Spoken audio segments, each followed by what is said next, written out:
So it's been a minute. Me and Kyshona have been talking probably for about a half an hour right now. Yeah. And we decided, you know what? Let's get some of this.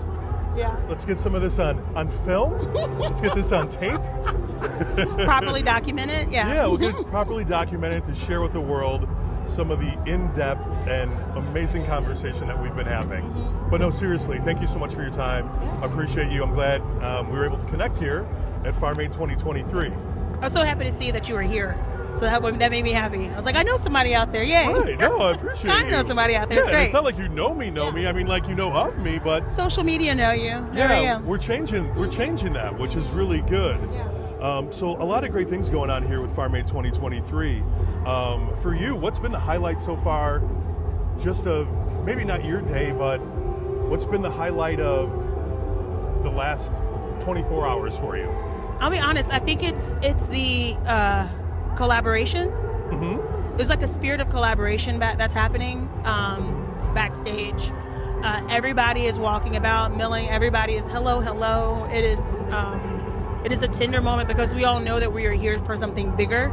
Yeah. You know, we're bringing our artistry in order to help a whole population of people, a whole system of farmers. So it's really lovely. And then I hadn't been out here to the actual grounds, but to walk out from backstage to come here to this media tent, I was like, oh my gosh, it is palpable. The excitement is just buzz. Yeah. You know, so many artists, but also so many people that are here and excited to be here. And I love that the farmers are VIP while they're here.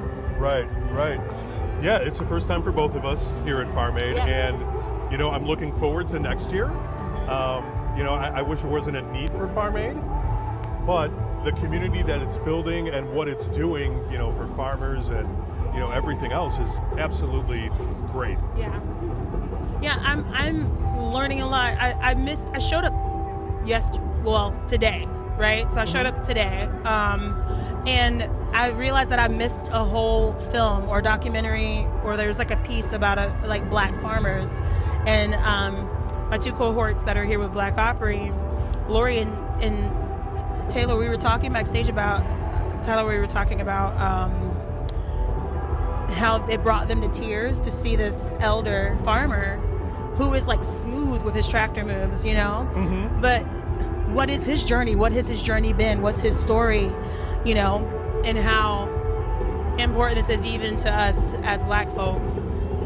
The land is just as important, you know, to us and this conversation. And so this is new to me. I'm like new to this. I'm a novice in this discussion about land, but I'm happy to at least be here and bear witness.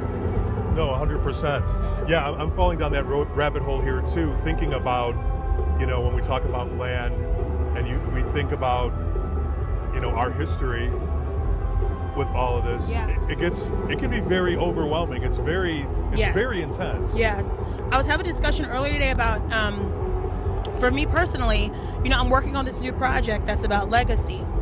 So that's meant I've been working with the genealogist out of the Museum of African American History up in DC. That's not the name, but you know what I mean. Yeah, I know what you mean. You know the one. But they have a whole wing that is about, you know, genealogy, and they want to help Black folks track their family history. And through that, I learned how to look for deeds and how to look at deeds, how to look at slave schedules, how to like trace the wills and look at and just watching what's being traded. And even we as a people were traded as if we were a commodity like land, right? Yeah. But then for me, I found in that discovery of finding, you know, more and more about my family, I'm seeing we had land at one point. My family had 100 and something acres, 170 something acres of land. And I'm wondering, because I've hit a wall, right? I don't have a name past a certain ancestor of mine. Okay. But how did he get 176 acres? How did he acquire that, right? And then how are we only left with 2 acres now? You know, and so this is the journey I'm on, and hearing that it's reflected even in these conversations we're having here about farmers. Well, because you know it wasn't easy. No. There was no way that was easy. No, exactly. For that to happen. Yeah, and thinking about with culturally as Black folk, we don't think about land in the same. We're just starting to, I think about land as far as equity is concerned, and like how it really is bigger than us, right? And to hold on to land, that is wealth. Because you will always have a space to come back to. You always have a place to come home. You always have somewhere literally to plant your feet. So I think this is like, I think where my mind has been in this whole discussion about legacy. I don't know where I was going with that. I just got distracted. I understand. You're good. See, that's what I mean. Like, you think about those things and you get, it gets very deep. It's like a warp, like a tunnel, and we go down, right? And you just and you can keep on going with it for sure. Being here has been great. I've met black farmers. I've met people of color who do fishing and things like that, and who step outside, I guess, of what we normally consider to be a farmer or a fisherman. Yeah. And I love that. I love it when I see somebody and my perception of them is completely blown. I love that. I welcome that in my life. I feel like that's what it should always be, right? Right, all the time. I want that all the time. I'm working on that too. I want to be blown away. Yeah. I want to be surprised. And I'm trying to work on that too. Because it always strikes up a conversation. Yes. And I think we need more conversations. As difficult as they may be, to converse and have conversations is really one of the most important things. Yeah. I'm so used to these conversations about land and farming when it comes to urban farming, right? Mm-hmm. When it comes to these community gardens and a little plot of land and a whole community going in on that together. So to see it scaled up, again, this is new to me, but knowing how important. So Lori Kay, who is also here with Black Opry, she was a nutrition major. Really? She majored in nutrition, and so she was discussing her thoughts and her experiences. She's worked with WIC back in Nashville, and sitting there with Black and brown families and seeing for herself the disparity, like the difference of culturally, right, of what food means to us and how it really plays a part in our health, and what we think is all about genes and what is hereditary is like, no, it's actually situational. When you no longer have land to farm, and you don't have those skills because it wasn't passed down because there was no land to farm, and then you live in food deserts where all that comes up is fast food, and that's all you have access to. How does that show up in our bodies as a people? We just had that conversation. So I'm saying these things as like, these are the seeds I'm going to have a lot of time to think over in the next few months of driving around the country alone. Right, yeah. More to think about, because that's what we need, right? Yeah. Which is, it's good. Let's talk a little bit about your music. Yeah. Your music, I was talking about the folks that are out there that when you see them, they defy what you would normally think. With your music as a singer-songwriter, I think it's good to classify you as a singer-songwriter, right? In that realm, how do you feel and embrace that? Is there any pushback that you get from that?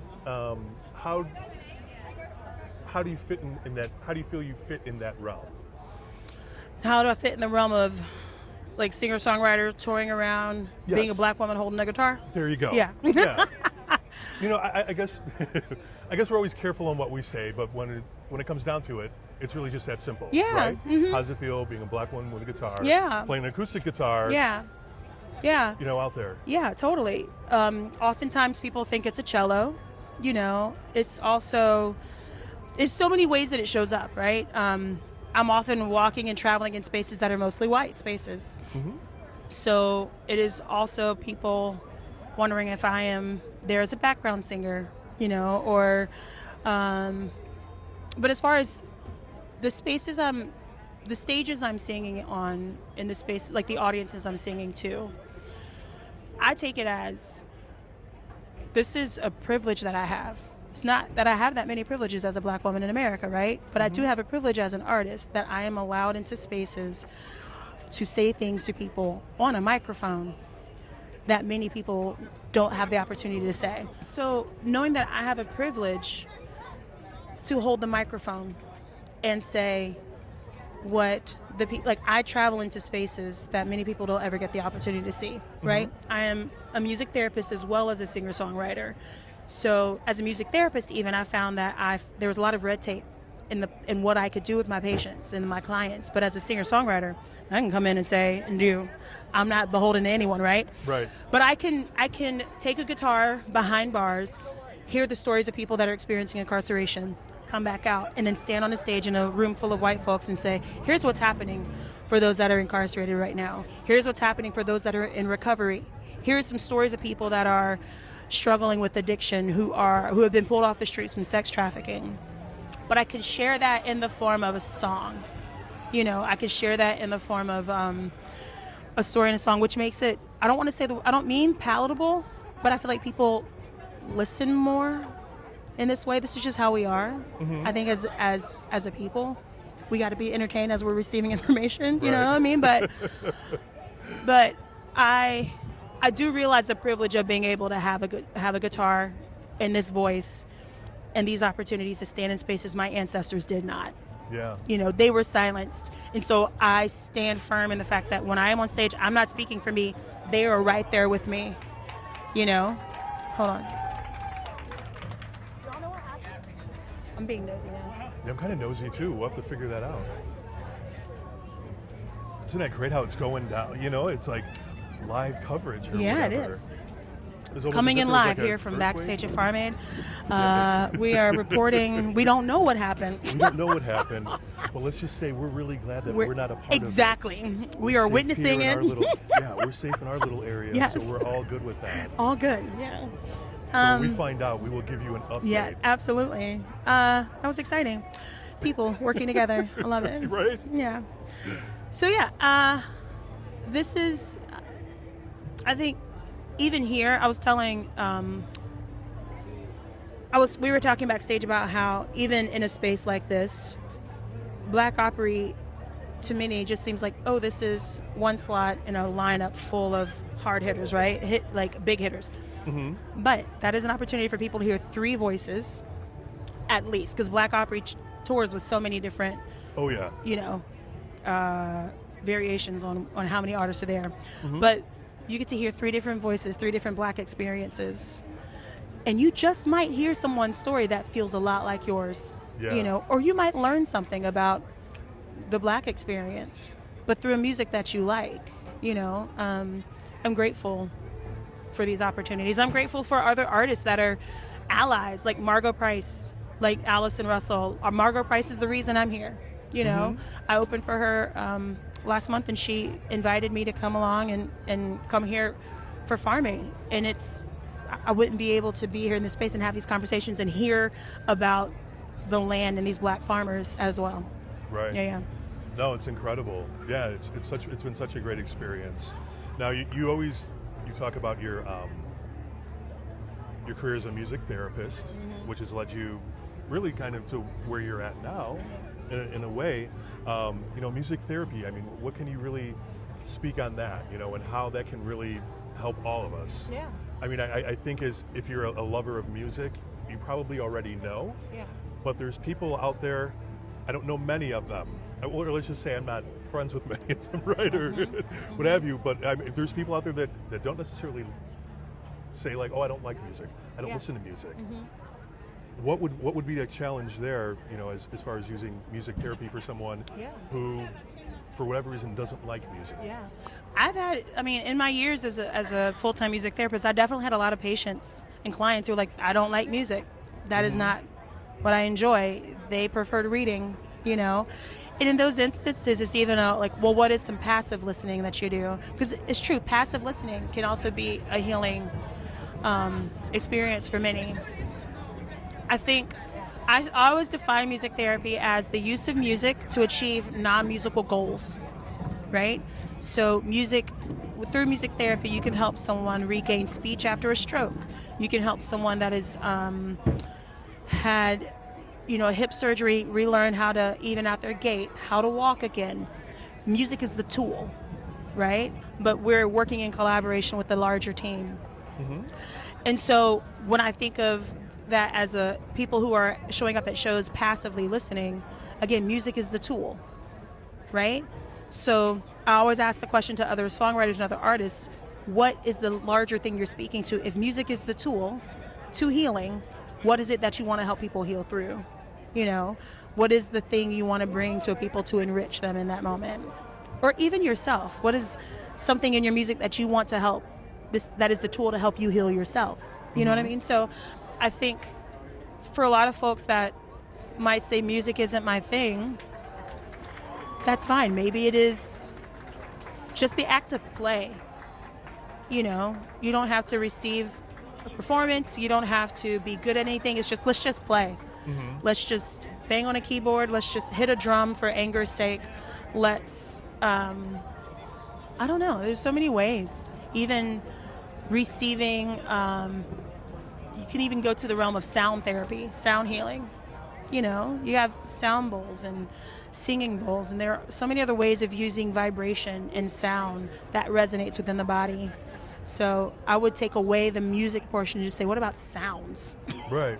Let's listen to, how can we meditate right now just using sounds of the brook babbling? Or is there a sound from your childhood that you grew up hearing, like crickets? You know, I like, for me, it's frogs. Okay. Hearing frogs, just living in the country in South Carolina, I always heard frogs. So whenever I hear that, I have like a physical reaction to that. I think of that still as music therapy, sound healing, right? Yeah, you mentioned that in your show too, always talking about spirit animals. And what have you. See, I pay attention when I'm there. I see you. So. And it always strikes up like another conversation too, you know, the relationship with music, with nature, and it gets very philosophical, right? It gets very existentialist. It can be a lot more. Well, it is a lot more. It's bigger than any of us. Yeah. I don't have anything else to add, but yes. No, okay. Yeah, it's hard to elaborate on that. Well, Kyshona, thank you so much for your time. We need to figure out what happened. I know. Man, I think we both should get awards for focusing. We did okay. We did okay. Do we need an award though? I don't know if it was an award. You're right. Winning performance that we did with Focus. I think We acknowledgement. kept it together. Yes. Yeah. I could have gotten up and just ran over to the fence here. Right. There's a couple times where I was like, Yeah. Even this drone that's up in the sky right now, I want to be like, whose drone is that? Yeah, whose drone is it? Let's see the footage. Yeah, what's that about? How can Reporting live. Are they sharing that with us? Yeah. Do we have a microphone? Is there interviews that we can do to bring this in? I mean, I think we created our own news channel. All right things happen here. Oh my goodness. With Jeff on air. All things happen right here. Yeah. What is your radio? Do you have a radio personality name or a radio? It's just Jeff. Just Jeff. Yeah. Well, it's Jeff Randolph. It's my name. Just Jeff. Yeah. Or I just go by Jeff. Yeah. But I like Randolph too because it's my family's name. Yeah. I thought about becoming somebody else, but I'm just going to be myself. Just be you. That's the name I've thought about different names and, like Duke. What am I going to be? Duke or something? You know what I mean? Kind of like that though. Randolph Duke Randolph. Duke Randolph. But also just Randolph. But Jeff is good. Or I thought about using like my so my grandfather's name on my dad's side is Watson. He's Watson Randolph. Whoa. So I thought about being Randy Watson. Oh. But then I don't want to be Randy. You know what I mean? That would kind of work. I think when you start getting into the other areas of radio and like what you do, I think that's when Randy Watson comes out. Randy Watson comes out? Yeah. And then I can have somebody pay for those like drops. I thought about it, but I think Questlove uses Randy Watson for different things too. Oh, I didn't know He has that. in the past, yeah. Look at you. Okay. Yeah, he's next level too. That's somebody. Wow. Goals. It was said here today. Yeah. You're gonna talk to Questlove. I want to. I want It's gonna happen. He talks about everything too. Yeah. He's into everything. Yeah. You want to talk about deep conversation and like philosophical thinker? I don't know if I could handle it. I think that's when you just say here. Yeah, like here. Yeah, thank you. I'm gonna say a word and you just see where you go. Yeah, thank you, Amir. Yeah. He's just next level, and so are you. So thank you for your time. I've had the best time, like in the last hour, just hanging out and talking to you. I'm gonna catch you too next time you come roll through town. Yeah. Or maybe I'll travel. I mean, obviously I travel for music. Travel on. So I'll get you on the War and Treaty schedule that I got. Oh, I love that. Following them around. So who do you follow? I follow the Warrior and Treaty and Kyshona. Who are they? So like the Grateful Dead? Yeah. Ooh. No, yes. No. No, not really. I kind of love that. The Warren Treaty and Kyshona being like the Grateful Dead. Yeah, that's love what I that. want my touring stuff to be. Yeah. That's what I want to follow. Yeah. I mean, people, food trucks, grilled cheeses. Yeah. You're speaking it right now. Yeah. You're speaking it right now. Now I just need to make it happen. Yeah. I'm going to start sending. You just tell me however I can help Okay. at all. Thank you for having me. All right. Thank you so much.